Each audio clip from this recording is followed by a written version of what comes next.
Friend, स्वागत है आप लोगों का मेरे यूट्यूब चैनल एग्जाम स्वरूपन। जैसे कि आप लोगों को पता है कि ये सीटेट का जो आपका प्रैक्टिस सेट है वो हो रहा है, और जो आपका प्रीवियस ईयर क्वेश्चन पेपर है जो कि आपका जो एग्ज़ाम हुआ था 1/2/2023 को, यानी 1 फरवरी 2023 को जो आपका एग्ज़ाम हुआ था उसका आपका ये सॉल्व पेपर है। ठीक है, तो ये प्रीवियस ईयर क्वेश्चन पेपर है और इससे आपको पता चलेगा कि एसएसटी में, यानी एसएसटी में आपके सीटेट में कैसे कैसे क्वेश्चन पूछे जाते हैं। तो 46 क्वेश्चन आपको करवा दिया गया था, ये 47 क्वेश्चन है। तो चलिए स्टार्ट करते हैं वीडियो।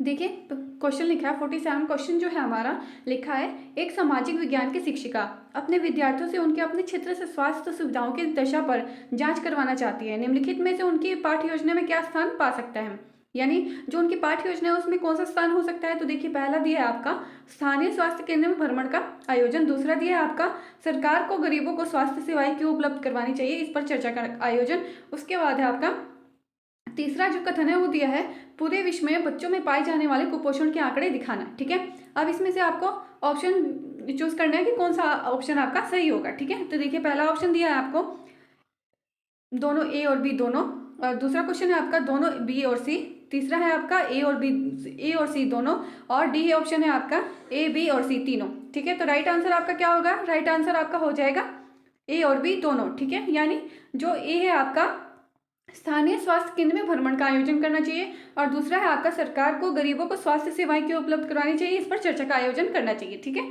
उसके बाद है जो आपका क्वेश्चन, नेक्स्ट क्वेश्चन है आपका, देखिए 48 क्वेश्चन है आपका, सामाजिक विज्ञान का एक शिक्षक सामाजिक न्याय और हास्याकरण विषय पर चर्चा करने की योजना बना रहा है। निम्नलिखित में से कौन सी सर्वाधिक उपयुक्त अधिगम प्रतिफल है। अब आपको अधिगम प्रतिफल बताना है, इसमें कौन सा है। तो पहला दिया है आपका विद्यार्थी हास्याकरण की अवधारणा को समझते हैं, दूसरा दिया है आपका दैनिक जीवन में न्यायपालिका कैसे कार्य करती है विद्यार्थी ये समझते हैं, तीसरा है आपका विद्यार्थी पहचानते हैं कि वास्तविक जीवन में हास्याकरण कैसे होता है। ठीक है, चौथा है आपका कि विद्यार्थी जानते हैं कि किसे और कैसे सामाजिक न्याय अस्वीकृत किया जाता है। ठीक है, विकल्प में दिया है आपका कि इसमें कौन सा कथन से आपका सही है। तो देखिए पहला दिया है आपका ए बी और सी, दूसरा है आपका बी सी और डी, तीसरा है आपका ए सी और डी, चौथा है आपका ए बी और डी। ठीक है, तो राइट आंसर आपका क्या हो जाएगा, राइट आंसर आपका ऑप्शन नंबर सी हो जाएगा। ठीक है, क्या हो जाएगा ए सी और डी। ठीक है, ये आपका सही है। नेक्स्ट क्वेश्चन है आपका, मैं एक मुस्लिम बहुमूल्य क्षेत्र में रहती हूँ और मेरा भाई पड़ोस में ही इफ्तार की एक दावत में गए थे और हमने परंपरागत कपड़े यानी क्रम से शेरवानी एवं सलवार कमीज पहन रखे थे। बाद में हमने अपने कपड़े बदलकर जीन्स और टी शर्ट पहन लिया। आप उस लड़की के वितान को कैसे देखते हैं, यानी जो ये लड़की बता रही है कि मैं एक मुस्लिम बहुमूल्य क्षेत्र में रहती हूँ, मैं और मेरा भाई पड़ोस में ही इफ्तार की एक दावत में गए थे और हमने परंपरागत कपड़े यानी जो पहनते हैं शेरवानी और सलवार कमीज पहन रखे थे, बाद में हमने कपड़े बदलकर जीन्स और टी शर्ट पहन लिया। आप उस लड़की के वितान को कैसे देखते हैं। तो कैसे देखते हैं, देखिए ऑप्शन है आपका कपड़ों को पहचान के निशान के रूप में भी देखा जा सकता है, दूसरा दिया है आपका हम जो कपड़े पहनते हैं उसको लेकर हम पूर्वाग्रही हो सकते हैं, तीसरा ऑप्शन है आपका, तीसरा जो कथन है वो दिया है कपड़ों को आराम के लिए मौके के अनुसार पहनना चाहिए। ठीक है, कपड़ों को आराम के लिए मौके के अनुसार पहनना चाहिए। ठीक है, इसमें से ऑप्शन आपको चूज करना है कौन सा आंसर सही होगा। तो पहला है आपका ए और बी दोनों, दूसरा है आपका ए और सी दोनों, तीसरा है आपका बी और सी दोनों, डी है आपका ए बी और सी तीनों।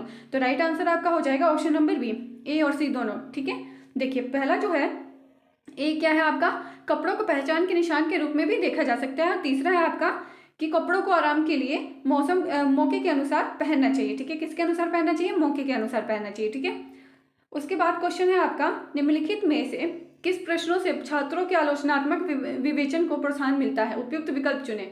जो प्रश्नों से जो किन प्रश्नों से, ठीक है, किन प्रश्नों से छात्रों के आलोचनात्मक विवेचन को प्रोत्साहन मिलता है ये बताना है। ठीक है, तो देखिए पहला है आपका, पहला दिया है हिमालय तथा गंगा नदी व्यवस्था के बनने की प्रक्रिया की व्याख्या करना है, दूसरा है आपका बहुदलीय व्यवस्था के गुण और अवगुण क्या क्या है ये बताना है। ठीक है, तीसरा है आपका झारखंड में इस्पात और स्टील उद्योग स्थापित करने की उचित स्थितियां कौन कौन सी ये बताना है। ठीक है, चौथा है आपका, चौथा दिया है आज के गांव और महाजनपद के समय के गांव की व्यवस्था में 3 अंतरों को बताना है। ऑप्शन दिया है आपका, देखिए ऑप्शन नंबर ए है आपका ए और बी दोनों सही है, बी ऑप्शन है आपका बी और डी दोनों सही है, सी ऑप्शन है बी और सी दोनों सही है, डी ऑप्शन है आपका सी और डी दोनों सही है। राइट आंसर आपका क्या हो जाएगा, बी और डी। तो देखिए बी और डी क्या है, बी है आपका बहुदलीय व्यवस्था के गुण और अवगुण क्या क्या है ये बताना है। उसके बाद है डी ऑप्शन, आज के गांव और महाजनपद के समय के गांव की व्यवस्था में 3 अंतरों को बताना है। ठीक है, ये आपका राइट आंसर हो जाएगा। ठीक है, नेक्स्ट क्वेश्चन देखिए यहाँ पे।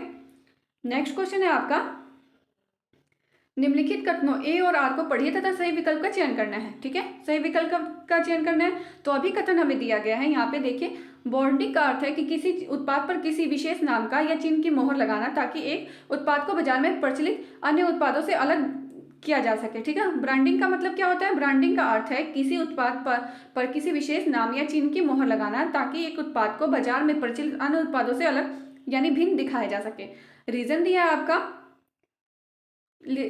है आपका ब्रांडिंग या दागना यानी पशुपालन की जरूरत से उभरा एक शब्द है जहां मालिकों ने पशुओं पर पहचानने की समस्या को दूर करने के लिए अपना खास चिन्ह लगाने का सोचा है। ठीक है, ऑप्शन में दिया है आपका कि कौन सा राइट आंसर है। तो देखिए, पहला है आपका ए और आर दोनों सही है तथा आर ए की आर सही व्याख्या करता है। बी है आपका ए और आर दोनों सही है लेकिन ए की आर सही व्याख्या नहीं करता है। सी ऑप्शन है आपका ए सही है किंतु आर गलत है।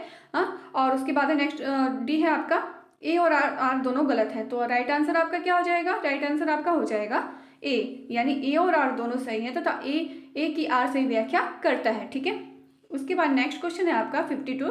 देखिए 52 क्वेश्चन है आपका, निम्नलिखित कथनों ए तथा आर पर विचार करें और सही विकल्प का चयन करना है। ठीक है, सही विकल्प का चयन करना है।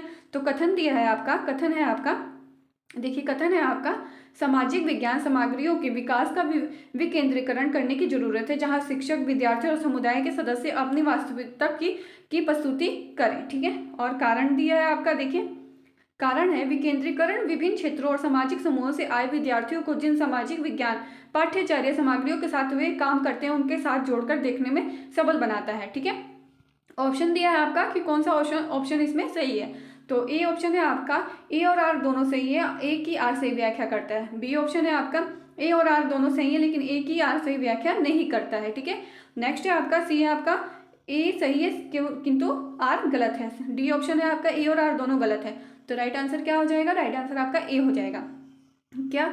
ए और आर दोनों सही है और ए की आर सही व्याख्या करता है। ठीक है, नेक्स्ट क्वेश्चन देखिए, नेक्स्ट क्वेश्चन है आपका, नेक्स्ट क्वेश्चन दिया है, निम्नलिखित कथनों ए तथा आर पर विचार करें और सही विकल्प का चयन करें। ठीक है, तो कथन दिया है, परंपरागत रूप से सामाजिक विज्ञान पाठ्यचर्या में जेंडर संबंधित मुद्दों के समायोजन में स्त्रियों के उदाहरणों को शामिल करते हैं। ठीक है, कारण दिया आपका कि किसी भी ऐतिहासिक घटना और समकालीन मुद्दों की चर्चा में स्त्री परिप्रेक्ष्य को एकीकृत करने की आवश्यकता होती है। ठीक है, ऑप्शन देखिए, ऑप्शन क्या है इसका सही ऑप्शन? तो सही ऑप्शन इसका क्या हो जाएगा?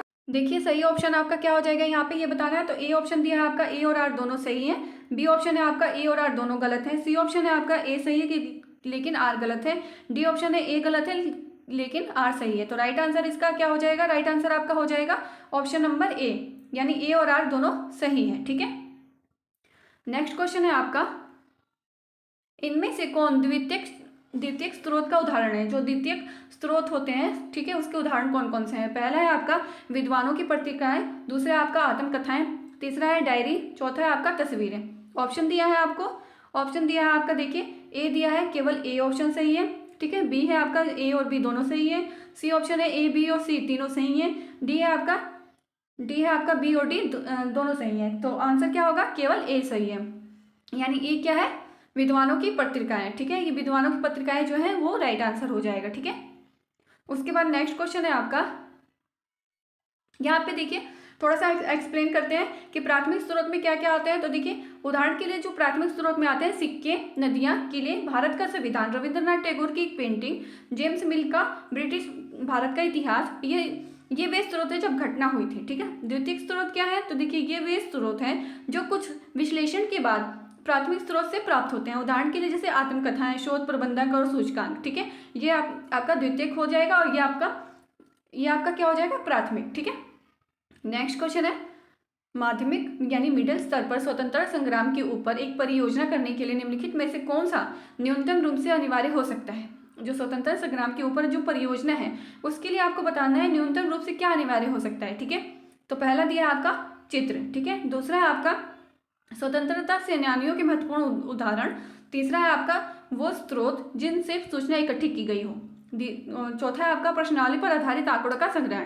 तो राइट आंसर आपका क्या हो जाएगा, देखिए यहाँ पे राइट आंसर आपका डी हो जाएगा। ठीक है, यानी माध्यमिक स्तर पर स्वतंत्रता संग्राम के ऊपर एक परियोजना करने के लिए प्रश्नावली पर आधारित आंकड़ों का संग्रहण न्यूनतम रूप से अनिवार्य हो सकता है। प्रश्नावली प्रश्नों तथा कथनों का समूह है जिसके माध्यम से व्यक्ति से पूछकर सूचनाएं इकट्ठा की जाती हैं। प्रश्नावली अनुसंधान करने का एक प्रमुख रूप होता है कि जिसमें लोगों से सूचना इकट्ठा करने के लिए उनसे बहुत से प्रश्न पूछे जाते हैं। प्रश्नावली निर्माण में एक आत्मनिष्ठ तथा प्रयोग में वस्तुनिष्ठ विधि है। ठीक है, नेक्स्ट क्वेश्चन है आपका, देखिए नेक्स्ट क्वेश्चन आपका पूछा है कि RTE एक्ट 2009 के अनुसार निम्नलिखित में से कौन सी संस्थाओं से मूल्यांकन प्रक्रमों को विकसित करने की अपेक्षा है। ठीक है, तो अब बताना है RTE एक्ट जो 2009 का हुआ था उसमें मूल्यांकन प्रक्रमों को विकसित करने की अपेक्षा क्या होती है। ठीक है, पहला देखिए, पहला है केंद्र सरकार, दूसरा राज्य सरकार, तीसरा स्थानीय सरकार। तो विकल्प में क्या सही है आपका, तो देखिए विकल्प दिया है आपको ए और बी दोनों। ठीक है, ए और बी दोनों, ए है आपका ए और बी दोनों, दूसरा है आपका ए और बी दोनों। ठीक है, ना ही ए और ना ही बी। ठीक है, तीसरा ऑप्शन है केवल ए, चौथा ऑप्शन है आपका केवल बी और सी। ठीक है, तो राइट आंसर आपका हो जाएगा ए, क्या हो जाएगा ऑप्शन नंबर ए, यानी ए और बी दोनों। ठीक है, यानी केंद्र सरकार भी और राज्य सरकार भी। ठीक है, उसके बाद है ये RT जो एक्ट है हमारा 2009, उसके बारे में कुछ जान लेते हैं। देखिए यहाँ पे लिखा है RTE एक्ट 2009 के अनुसार केंद्र सरकार और राज्य सरकार नाम संस्थाओं से मूल्यांकन प्रक्रमों को विकसित करने की अपेक्षा है। ठीक है, RTE एक्ट यह शिक्षा के अधिकार अधिनियम को 4 अगस्त 2009 को संसद में अधिनियम किया गया था। ठीक है, परंतु इस एक्ट को 1 अप्रैल 2010 में लागू किया गया था। ठीक है, इस एक्ट के अनुसार देश के सभी बच्चों को जो कि 6 से 14 वर्ष के हैं उन्हें निःशुल्क अनिवार्य शिक्षा का प्रावधान किया गया है। 7वीं अनुसूची में समवर्ती सूची के तहत शिक्षा एक प्रमुख विषय है। यह अधिनियम शिक्षा के अधिकार को सुनिश्चित करने के दौरान केंद्र सरकार, राज्य सरकार और यहाँ तक कि स्थानीय निकायों द्वारा पालन की जाने वाली विशिष्ट नीतियों और दिशा निर्देशों को निर्धारित करता है। ठीक है, यह RTE के 2009 के अनुसार है। ठीक है, ये थोड़ा इंपॉर्टेंट था इसलिए मैंने आपको बता दिया, आप लोग भी एक बार दोबारा पढ़ लीजिएगा। ठीक है, नेक्स्ट क्वेश्चन है आपका, नेक्स्ट क्वेश्चन देखिए आपका है किसी कक्षा या विद्यालय का आकलन चक्र डैश से आरंभ होता है और डैश पर समाप्त होता है। तो इसका क्या हो जाएगा, किस पे आरंभ होता है और किस पे समाप्त हो जाता है। तो पहला दिया है आपका निर्णयात्मक आकलन और योगात्मक आकलन पर। ठीक है, दूसरा है नियोजन आकलन और योगात्मक आकलन। ठीक है, तीसरा दिया है नैदानिक आकलन और निर्माणात्मक आकलन। ठीक है, चौथा है आपका निर्णयात्मक आकलन और नियोजन आकलन। तो राइट आंसर इसका क्या होगा, तो राइट आंसर देखिए यहाँ पे राइट आंसर आपका होगा ऑप्शन नंबर बी। ठीक है, ऑप्शन नंबर बी क्या है, तो देखिए ऑप्शन नंबर बी है आपका नियोजन आकलन और योगात्मक आकलन। ठीक है, नियोजन आकलन और योगात्मक आकलन। ठीक है,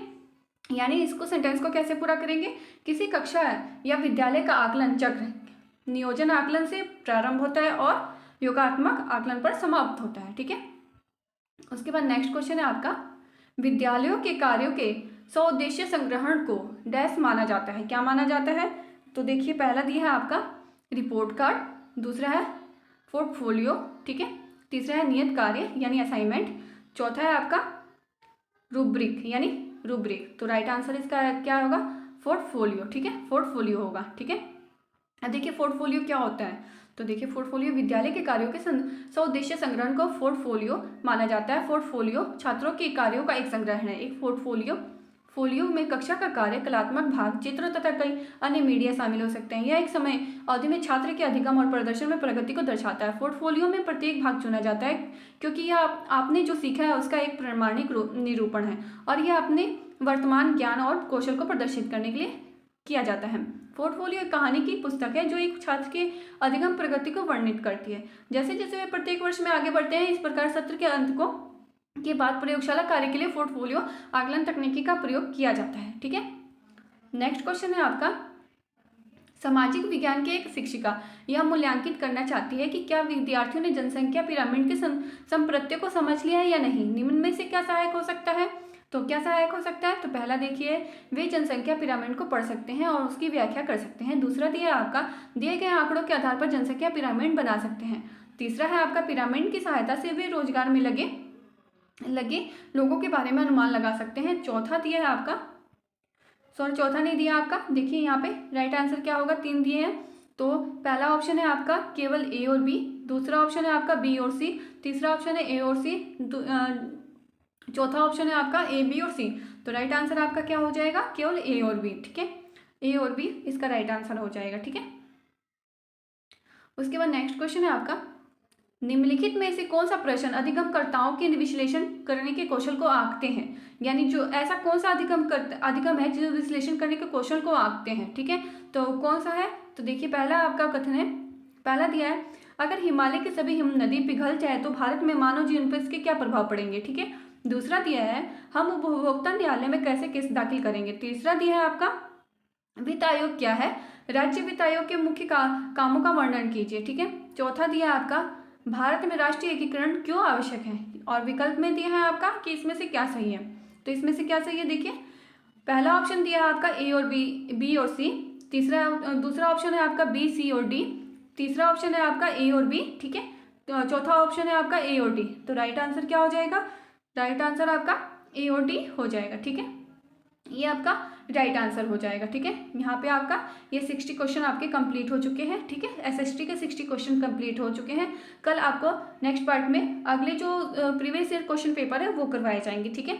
तो अगर आपको मेरी ये वीडियो पसंद आए, एसएसटी के लिए जो ये खास वीडियो है, ठीक है, शॉर्ट पेपर की, तो अगर आपको ये मेरी वीडियो पसंद आए तो लाइक, शेयर, कमेंट और सब्सक्राइब करना ना भूलें। Thanks for watching.